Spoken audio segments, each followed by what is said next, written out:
James was enjoying his life on the island of Sodor, but he still had a lot to learn.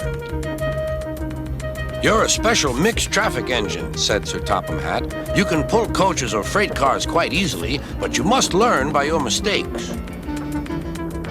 James knew what Sir Topham Hatt meant. He could well remember that dreadful accident on his first day.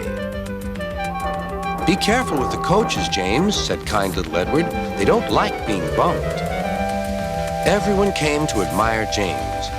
"I'm really a splendid engine," he thought, and suddenly let off steam. Whoosh! A shower of water fell on Sir Topham's nice new top hat. Just then the conductor blew his whistle, and James thought they had better go. Go on, he puffed to Edward. Don't push, replied Edward. The coaches were grumbling too. Don't go so fast, don't go so fast. But James didn't listen.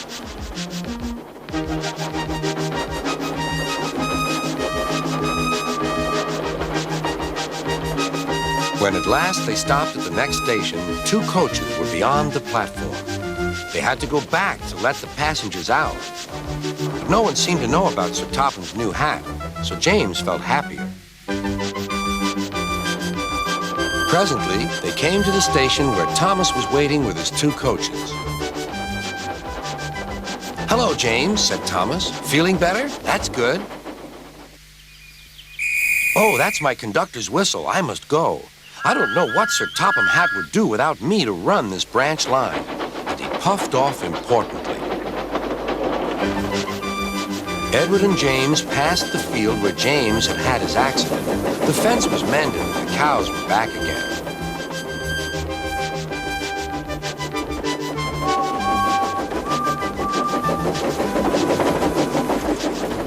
They ended their journey and rested before setting off for home. James was still wondering what Sir Topham would have to say about his new hat.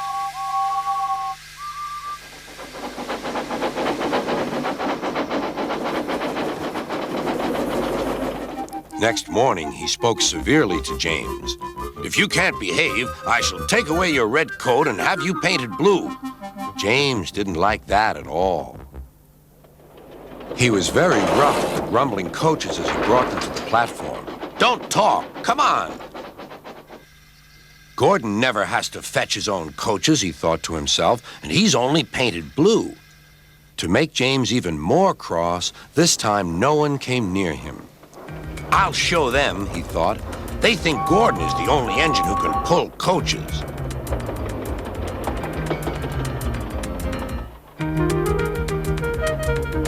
Hurry, hurry, hurry, puffed James. You're going too fast, replied the coaches.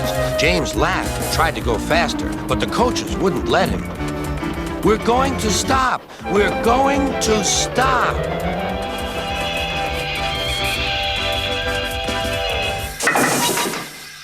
What's the matter? James asked his driver. The brakes are on. Leak in the pipe, most likely. You've banged the coaches enough to make a leak in anything. How shall we mend it? Said the conductor. We'll do it with newspaper and a leather bootlace, replied the driver. Well, where is the bootlace coming from? Asked the conductor. Ask the passengers, said the driver. You have a leather bootlace there, said the conductor to a smartly dressed man. Please give it to me. I won't. Then I'm afraid the train will just stop where it is. The passengers all said what a bad railway it was. Then they told the man how bad he was instead. Everyone was very cross. At last, he handed his laces over. The driver tied a pad of newspaper tightly round the hole in the brake pipe, and James was able to pull the train.